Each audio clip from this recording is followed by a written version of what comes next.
Thanks for joining us today. We have a great panel who is going to tell us about the revolution that is happening and that's been happening for a while in the food industry. And you'll probably walk away from today's lunch a healthier eater. So I'm going to just get started with a few quick introductions. All the way to my left is Jonathan Nieman. He's the co-founder and co-CEO of Sweetgreen. His company is upending the fast food. What's that? Oh, sorry. I thought you said something. I was like, thanks.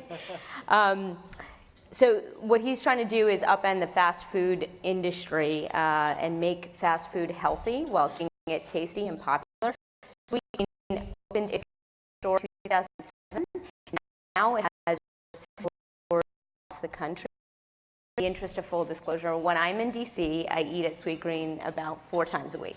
I'm going to put that out there. Next to him, we have Neil Grimmer, a former punk rocker.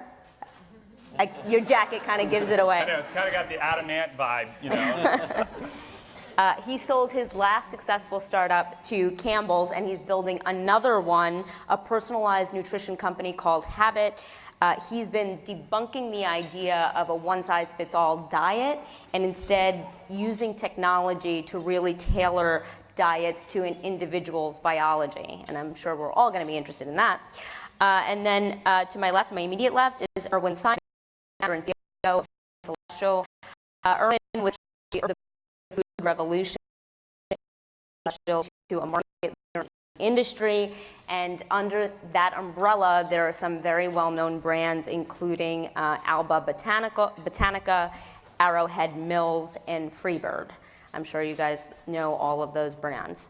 To my immediate right is Shane Emmett. He's the founder and CEO of Health Warrior. His company makes these awesome protein bars from chia seeds and super greens. The company's revenue grew about 40% last year. He's also helping to support the restoration of farmlands for an Indian tribe in Mexico, which actually inspired the entire idea for the company. And he will not rest until you try his pumpkin seed bar, which is new, right? Yeah. Gotta give him some feedback. Perfect. And then to my far right, Douglas Monk. He's the head of ventures for Nestle. Recently, the company bought a husband and wife startup team called Sweet Earth. Is that right? Is that your deal? Correct.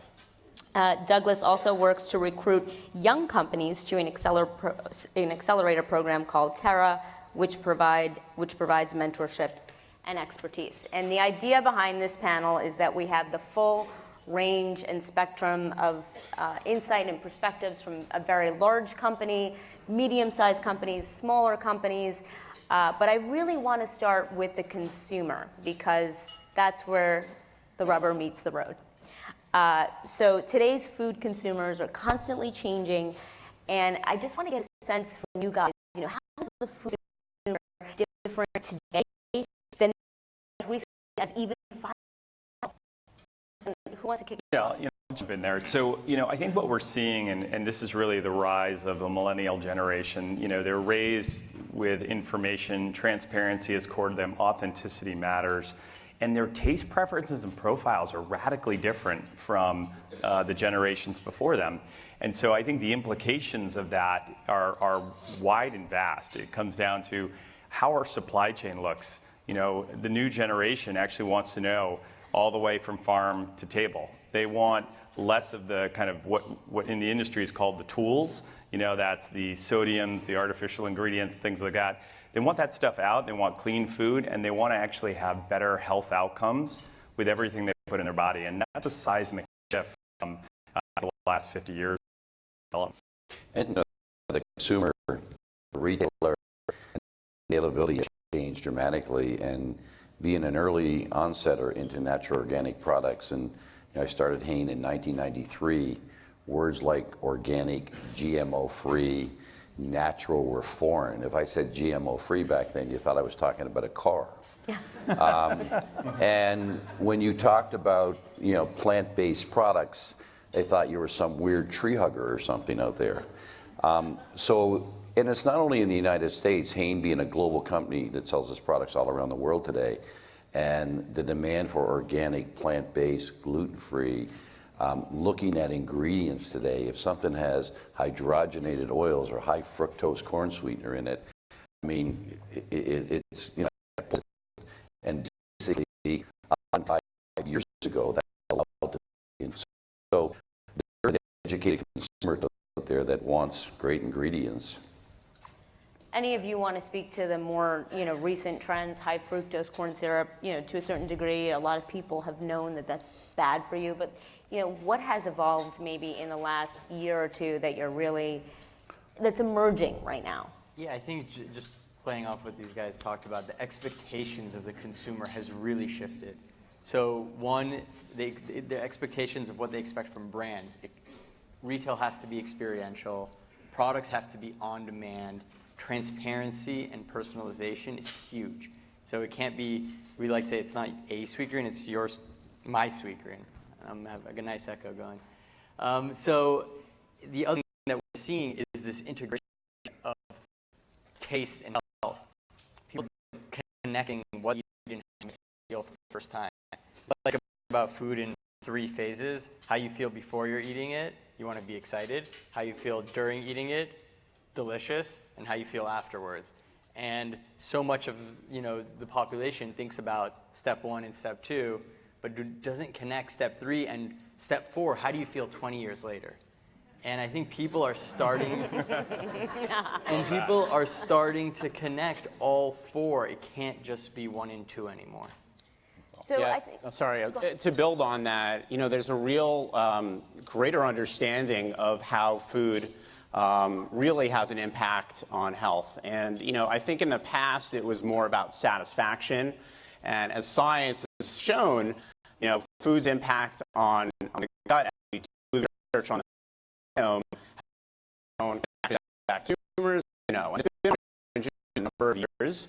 But you look at probiotics, which had been a niche trend for a number of years, and now we see it pretty much mainstream. Tropicana, Indra was up here earlier, has a whole line of probiotic orange juice. And so science is really playing an important role in educating consumers on that, call it gut-brain connection, which really enables you to make a big impact on people's understanding and then also application of how they live a healthier life. So people definitely want to eat better, less processed, more nutrient-rich food. That's something that we hear over and over again. But and I'm going to pick on the bigger of the 2 companies on the panel right now, but how are the bigger guys keeping pace with that demand? Is the industry, are the industry leaders doing a good job at that? Yeah, speaking on behalf of Nestle, our DNA is really born around nutrition, health, and wellness. We're a 150-year-old company founded by a pharmacist, Henri Nestle, who solved a real-world problem, which was about saving infants who had a really high infant mortality rate. And that's been in our DNA. So the way that Nestle is tackling it is, given evolving, changing consumer demands, we're doing 3 things. One is, how do we create better products that we're already selling that consumers love? And so that's through sodium reduction. We've reduced 9% of sodium in our products, sugar reduction. The second piece is about creating innovation around what consumers want. We've recently launched this called Fit Kitchen, which is $9 million per working with startups, and they're really a win. I think 5 years ago, people saw that as big food stay away, but I think there's really an understanding now that there could be a great collaboration between smaller players and big food such as us that could provide accessible health to the masses. And, I've always said in starting Hain couldn't change the way the world lives by itself.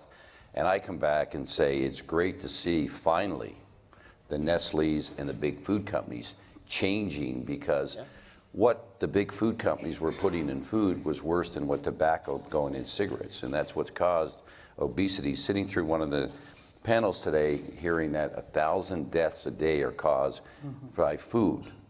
And whether it was high fructose corn sweetener, hydrogenated oil, and you pick you couldn't be ingredients little, okay?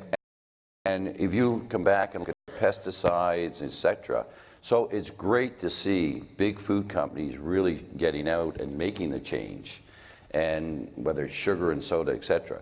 But, you know, again, the consumer is demanding. You know, you saw a little company in RX bar with 3 ingredients and one that said no BS, sell for $600 million, okay? So you see big food companies see that's what the consumers want, and that's what we're going to build into a global brand. Shane, do you agree? Do you think that big companies are doing their part, or do you feel like you're kind of fighting them? I think they're realizing that you can build value selling food that's actually good for you, not just better for you. We've been stuck in better for you for a while. We need to move to positive nutrition. When we're our company, we on the side, it's the first ingredient. We always put superfoods as the first ingredient in all of our foods. And we didn't think anyone would buy them. We might have a mic issue. So, excuse me. No, it's not you, it's the mic. Hey, everyone hear me? I can just be loud.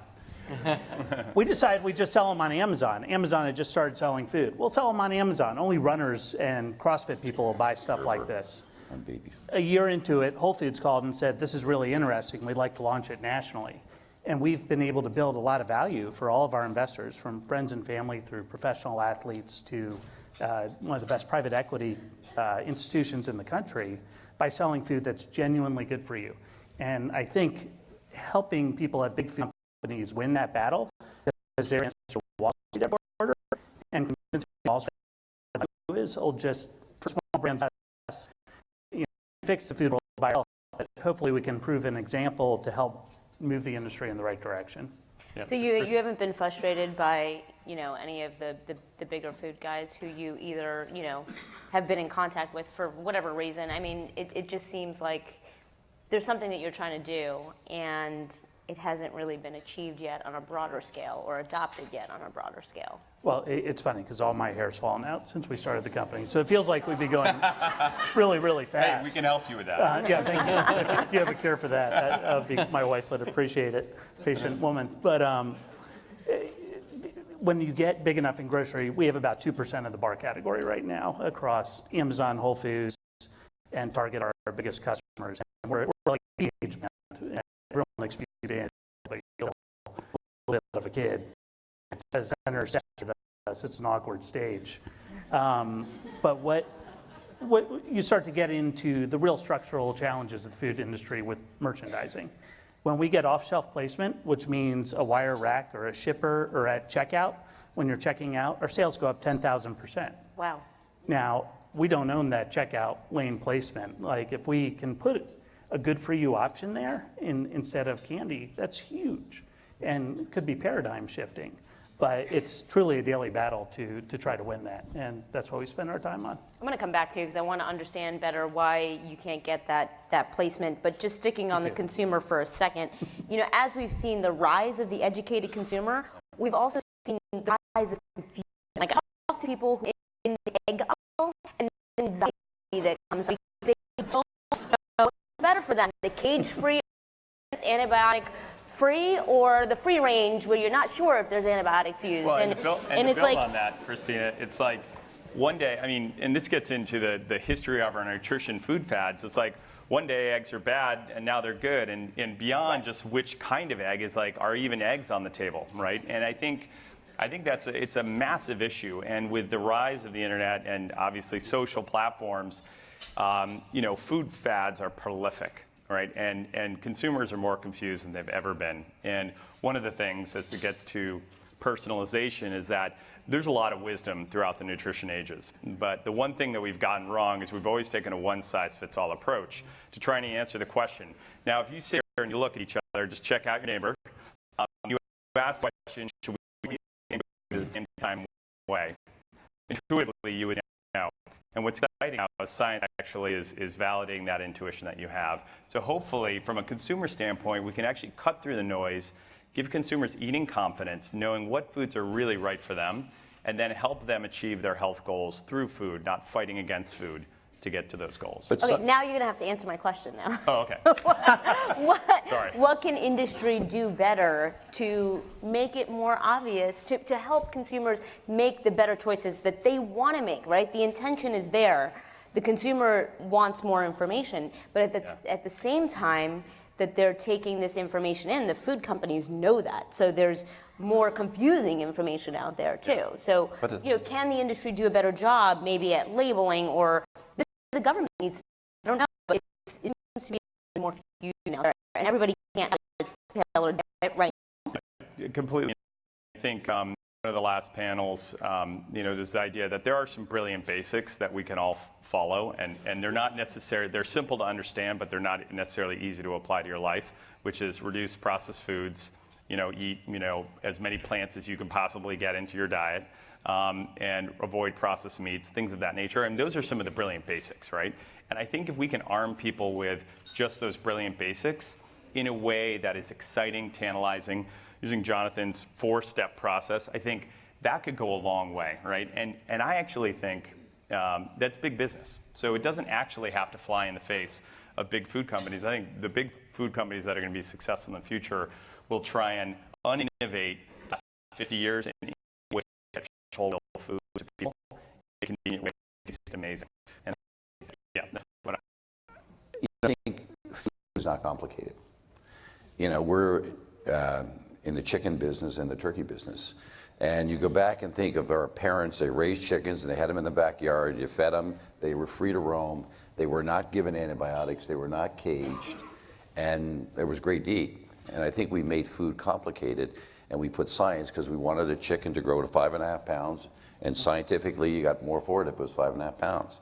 You fed it antibiotics because you didn't want the chicken, a mortality rate, because the more chickens you had, the more you made it. So it all became about dollars and cents. So it goes back to simple ingredients. I mean, we make Terra chips.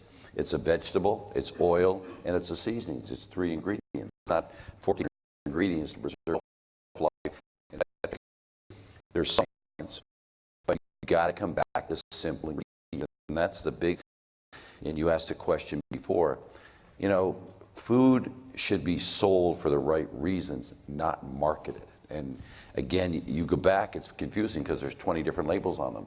And it's again, what's it trying to say? And I think that's the big difference sometimes with bigger companies and little companies, is how do they take advantage of some of these labels. Right. I mean, you're in the chicken business, so when you see. We're in a lot of businesses. Well, yes, I know. So, but Freebird is one that's very identifiable. My question is, are consumers getting smarter, or is the industry just getting better at fooling them? And the chicken business is a great example, because the term hormone-free, you see it all over poultry, which doesn't mean anything. It's illegal to use hormone in poultry, but get more chicken that's hormone-free, and it can't be used. Exactly, and I think the government has done a great job in food labeling. There's a bunch of new food labeling. The NLEA labeling that came out, in the late 90s, in regards to cholesterol-free. What is a cholesterol-free food? And, listen, on the other hand, frozen food today with 3,500 milligrams of sodium. And, sodium, what it does to us. So I think, again, we're educated today on nutrition, and we can read labels. In my early start, you could change the ingredient, or you could change calories per servings to fit the product. So we've done a great job in coming out and changing food labels and making sure there's station out there. Which, again, food is still, if I ask how many people trust it, is it organic when it says organic? But there is a USDA symbol on every organic food today that standardizes it. Some probably take advantage of it, but that's not the most cases. You brought up the industrial food complex in a way, because you were talking about how ingredients have been complicated, and we're growing chickens that are, too big to be naturally that way. So that begs the questions. I've talked to so many food executives who say the industrial food complex isn't sustainable, it's getting people sick, all of these things. And I'm interested to hear from Shane and Jonathan, what needs to actually change in order to kind of take apart that system and start not quite from scratch, but maybe, pretty close to disrupting it entirely? I think it's a great question. It's the ultimate for gathering, particularly as MIFHS health. And before I was in the food industry, I was a lawyer for Governor Kane, Tim Kaine down in Virginia. And I really believe that Indra nailed it on the head when she said the incentives have to line up for agriculture to affect food.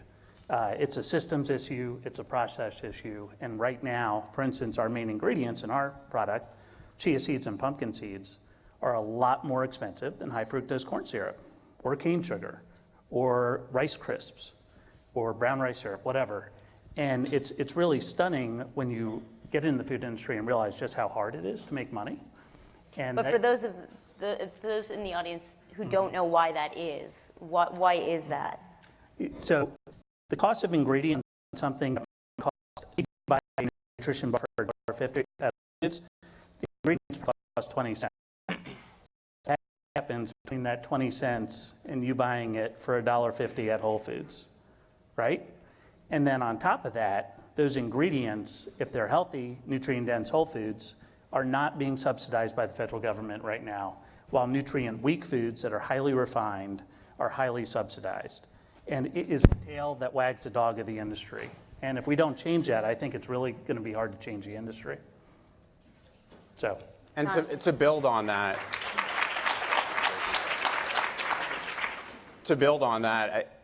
when you look at what, Neil, you were able to do with Plum Organics and sell it to Campbell's, and what we've recently done with Sweet Earth is, when you talk to the founders of Sweet Earth, it's you get excited about companies that able to provide the accessibility to help what they do, because there's cost structures and set up in a way that enables them to do that. Right. So as we were talking, sometimes just getting even into a Walmart, they don't have the infrastructure to do that and provide that help. That's where these partnerships between small and big food could really be a win-win for both sides, but most importantly, the consumer, because we go to these natural food expos, but they're still talking to the affluent few. And so what we all want to do here collectively in this room is provide healthier options for the greatest number of people. And I think that's where, that partnership could really work, again, in creating positive change. As we talk about taking apart the industrial farm and replacing it with something more local, how realistic is a local chemical-free farm? How realistic is it for that kind of a system to take over the amount of food that the industrial complex is creating now?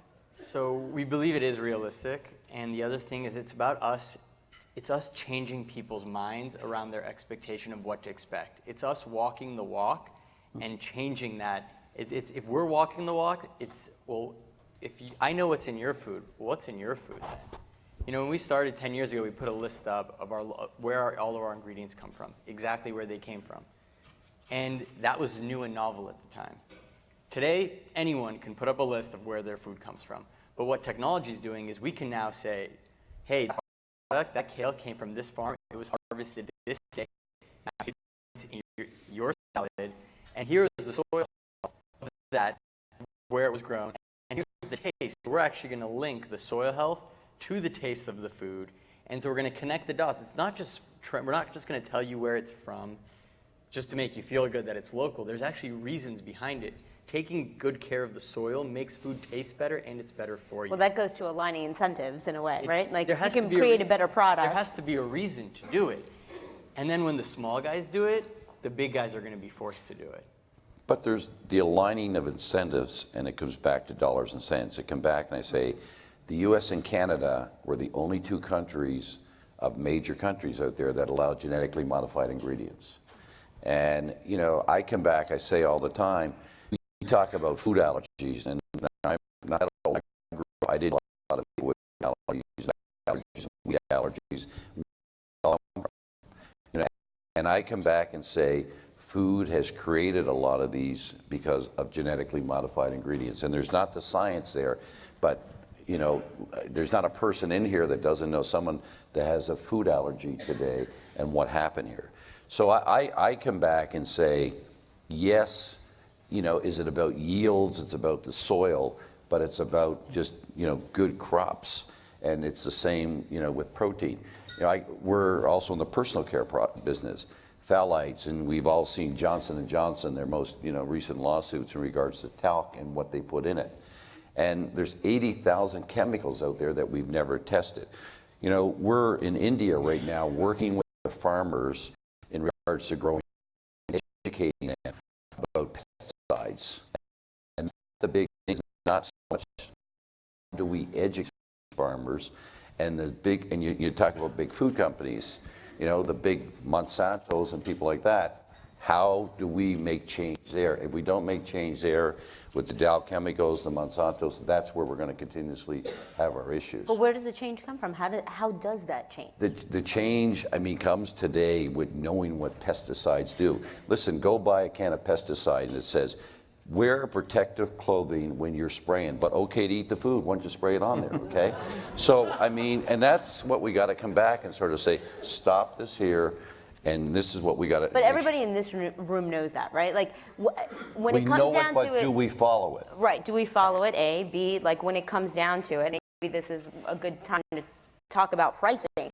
There's a reason the chemical, right? It drives the pricing for a mom, a single mom with 4 kids, in not an affluent area, in an economically challenged area with a lower middle class job. Like, you go to the grocery store and you're going to buy what you can afford. And if you can afford is full of chemicals, maybe you're not going to be reading the labels so closely because it's probably not the best, but it's what you can do. So my question is, where's the gear that we can turn? Where does the change actually happen? Because it's great that we have health warrior bars at Whole Foods and lots of sweet greens around that I can go to every day, but ultimately for change to happen, it's got to come out of these like higher end markets and into the Walmart.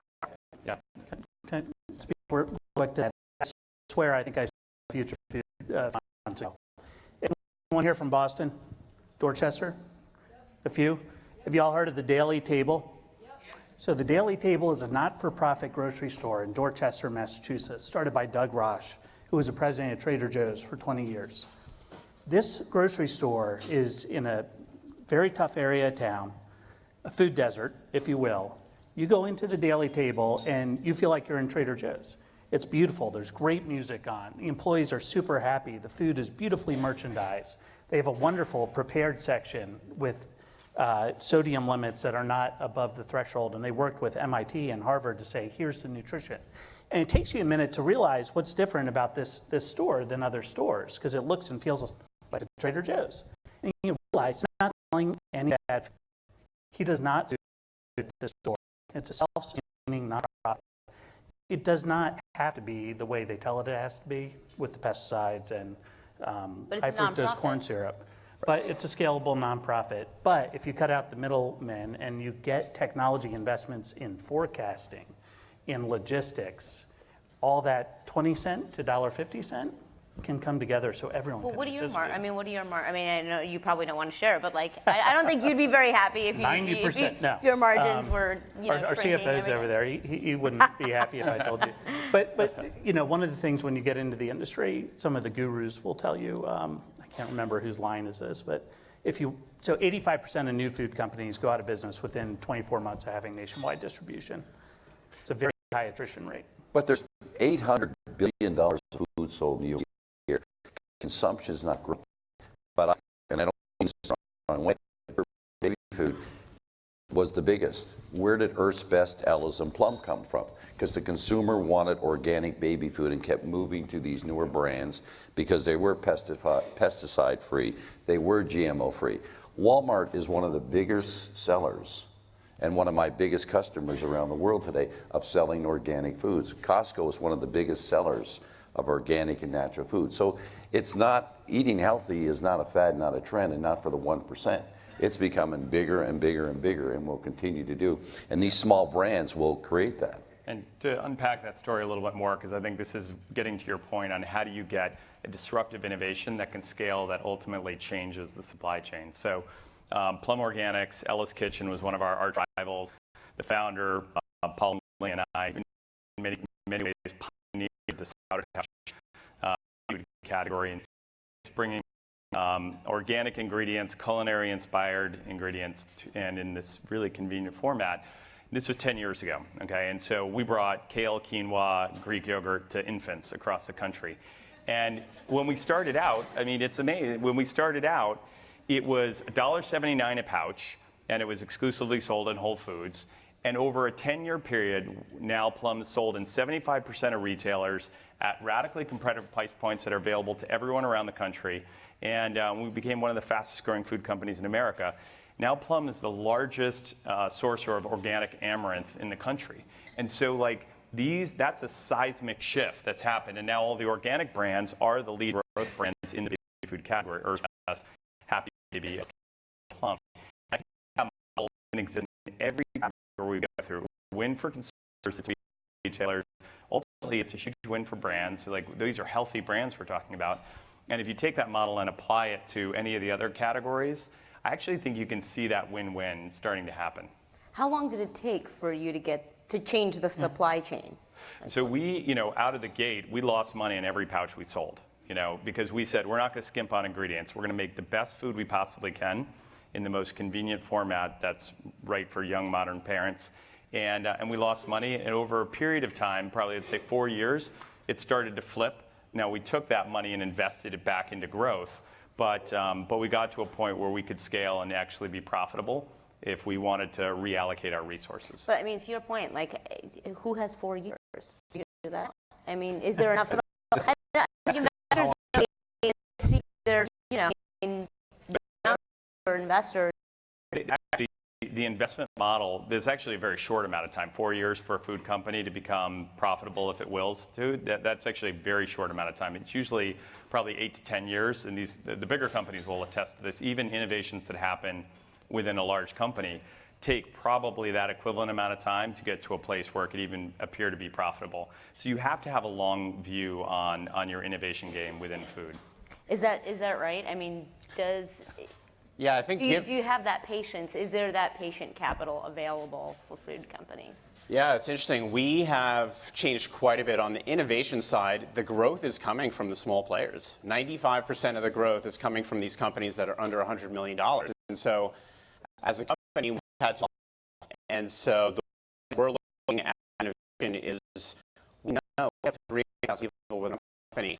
Some are really supremely bright, smart, driven, purposeful entrepreneurs that we just need to empower. And so we give them the space and the time to scale up. And typically, as Neil's talked about, it's 5 to 7 years to get to a point where you're going to want to go into potentially a Walmart and scale it up, because consumers are very fickle today, and you start with a really small niche base. Maybe you launch in a regional Whole Foods, but then you grow. Consumers don't want to see you all of a sudden have 70% distribution all over, because it loses the excitement around discovery, and that's how trends are kind of making their way today to consumers over a longer period of time. So we've had our mental, and our say we don't 2-3 year. We're going to really look at these as a long-term. When did you guys come to that realization? Yeah, I'd say 3 years ago, we started kind of a group within our organization called Foundry Foods, where we incubate food brands just as an entrepreneur would with our capabilities. And so, but with that said, we have brands like Nespresso where we grew that brand, and it wasn't until year 10 till we actually drove a profit. So there's a lot of pockets within our organization where we do that, and we keep those businesses separate because the values that they bring, you don't want to meddle with those. I'm just going to throw out a theory, having reported on food a bit. There seems to be sort of a disconnect, right, from what you body when you actually see the result of it. You hit, what is this going to do 20, 30 years from now, right? That's what we're talking about. So my question is part of the slow progress that we're seeing, is part of it because there's so much time and disconnect between what we put in our bodies and what actually happens to our bodies in 20 years? And I guess what I'm getting at is, is there enough accountability and you touched upon this too, is there enough accountability in the food industry for, adverse health outcomes? Why aren't companies being punished like tobacco was for excess sugar? I'm channeling my old boss, Michael Bloomberg, here now. But why aren't we seeing companies dinged for sugar, or too much fat, or too many calories, or not enough nutrients? I mean, where's the accountability? But I think the consumer's going to ding those companies. It's not the government going to ding those companies. Consumers are not going to buy their products. And stepping back for a second, it's not 10, 20 years. Listen, if you eat a bad meal or bad food, you know it. Your body tells you pretty quickly, okay? I mean, listen, what's one of our biggest problems in this country today, and we have many, is healthcare and healthcare costs. We have the biggest or the highest rate of obesity in this country. And it all comes back from the food that we eat. So it's very quickly that we know what are good products. I've never seen such an educated consumer as there is today out there. I know kids in university go to school, a student building, they're online nutrition, they're online consumers saying about it. Before you go to a restaurant today, you go on Yelp, what are they saying about that restaurant? So again, the onus is on us, is to put out a good product. We make baby food, infant formula. So we feed infants their first food or the first formula with eye development, brain development. And the tolerance for any mistakes, there's none. We hear back from our consumers pretty quickly today on Facebook or emails if we don't put out a good product. So the onus is on the companies, because the consumers, let me tell you something, they will speak pretty quickly if you're doing something or putting out a good product.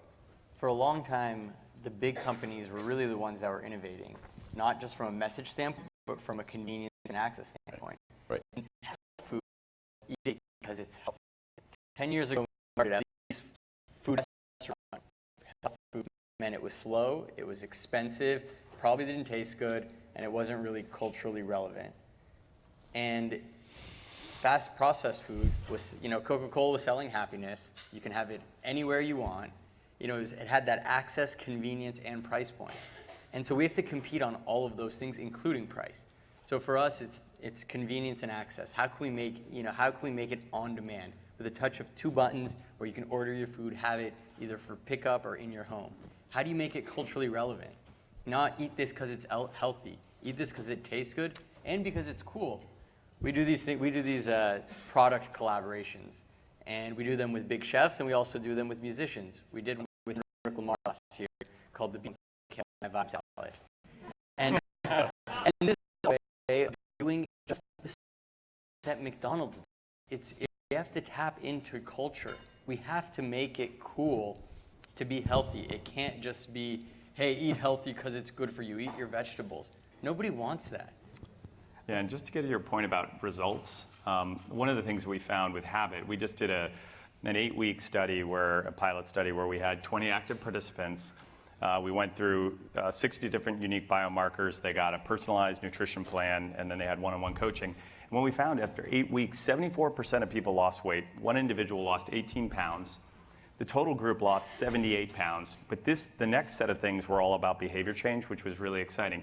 56% increased their non-starchy vegetable consumption. 43% decreased their sugary consumption.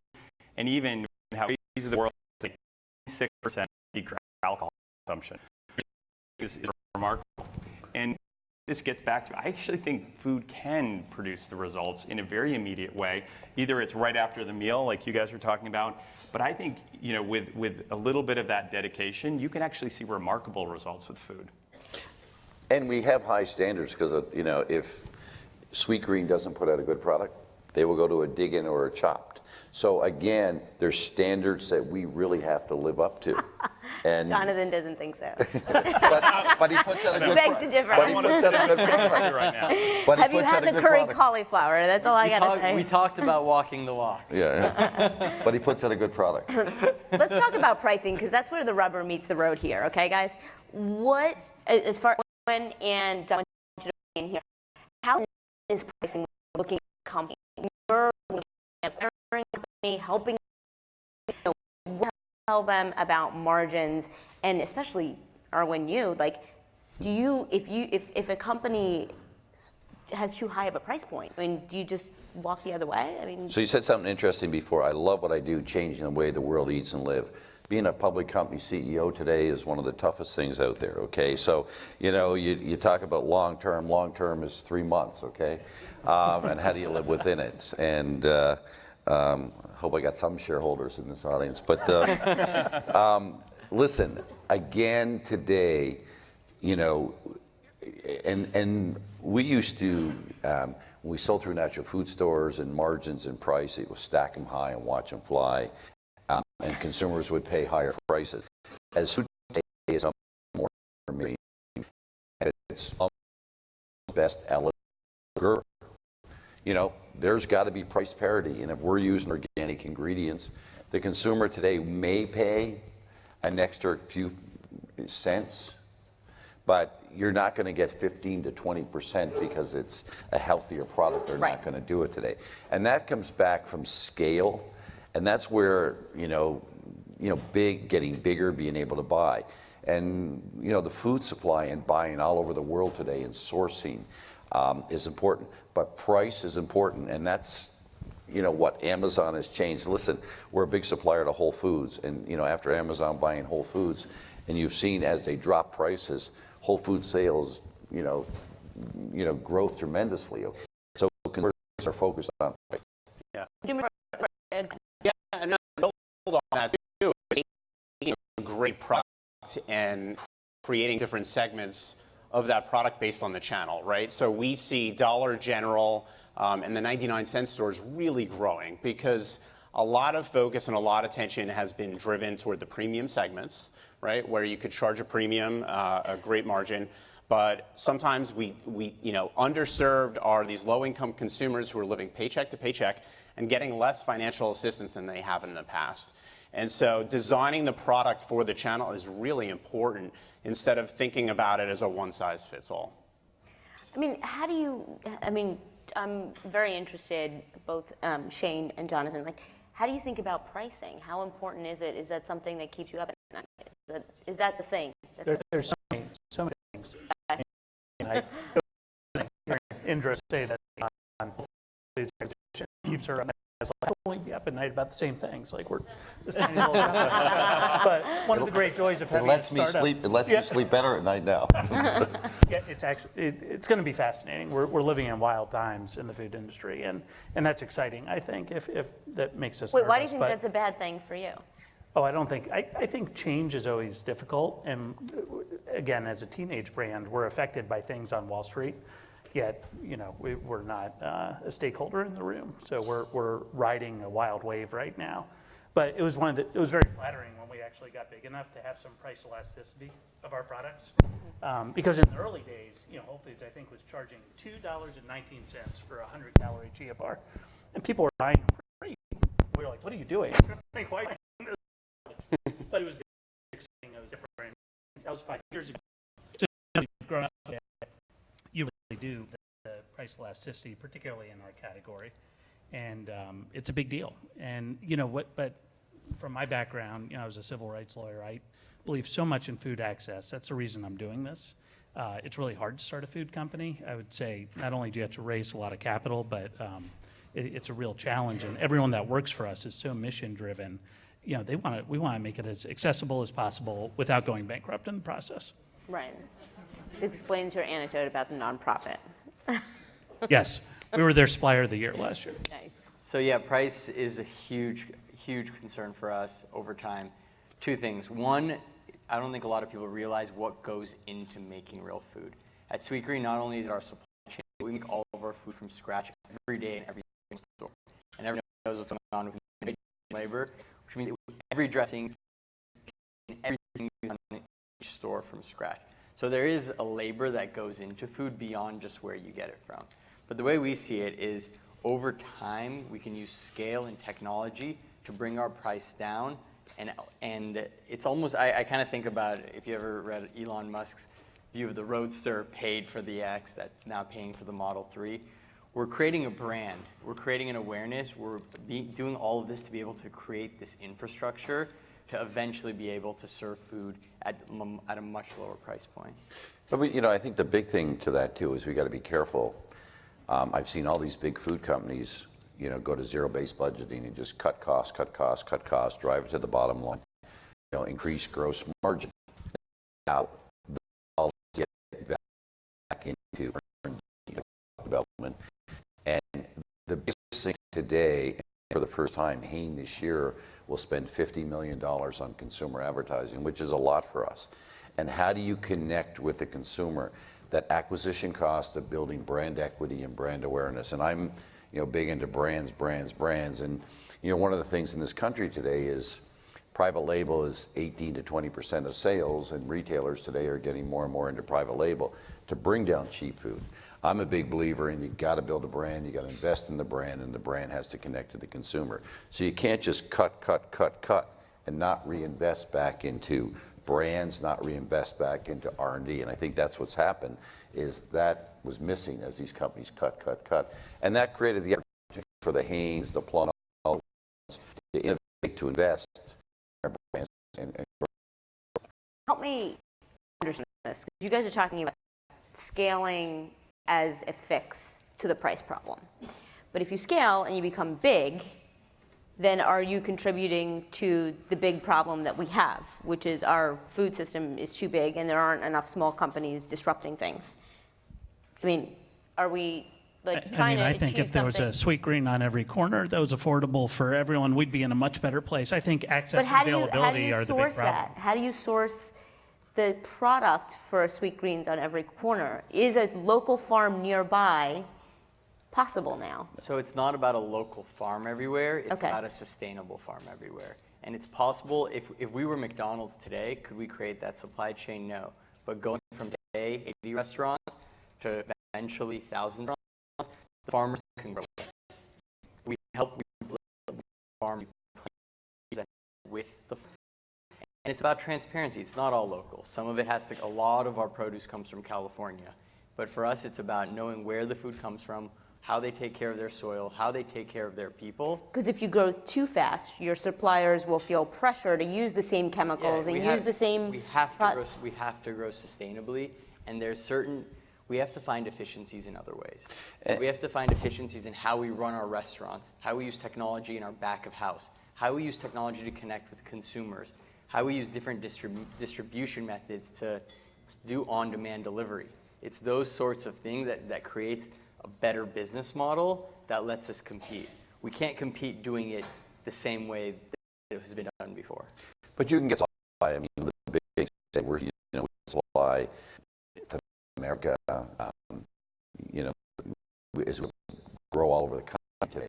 So it takes 3 years to convert a farm to an organic farm here. So if you're waiting 3 years and then some, so if you want to grow your business, whether you're growing pomegranates in India or coconut or almonds today, one of the problems is the price of almonds have gone up, and now almonds are back down from $5 a pound to $2 a pound because almond milk has taken over, almond butter has taken over, and we just didn't have the supply. So how do we grow around the world, and where do we get supply? But planning will ultimately do that. I want to switch gears to technology for a second, and Shane, give you a chance to talk about the technology in the kits that you use to analyze biology. Like, can I really take what your hat and know what I have in my gut? Is that possible? Not specifically, no, because we don't check the microbiome. But there are other great brands. Day 2 was on stage earlier that does that specific test. But at Habit, what we look at is your DNA, your blood work, and your metabolic function. And we look at your metabolism in a really interesting way. We have what's called a mixed macronutrient challenge shake. It's a high carb, high fat, moderate protein shake. We do a fasting blood test, and then we do your blood again, prick of a finger, at 30-minute and 120-minute intervals. And we literally track a set of biomarkers to see how you're processing fats, carbs, and proteins in real time. And it actually takes into account your gut microbiome, because this is a byproduct of what's happening in your phenotype, in your blood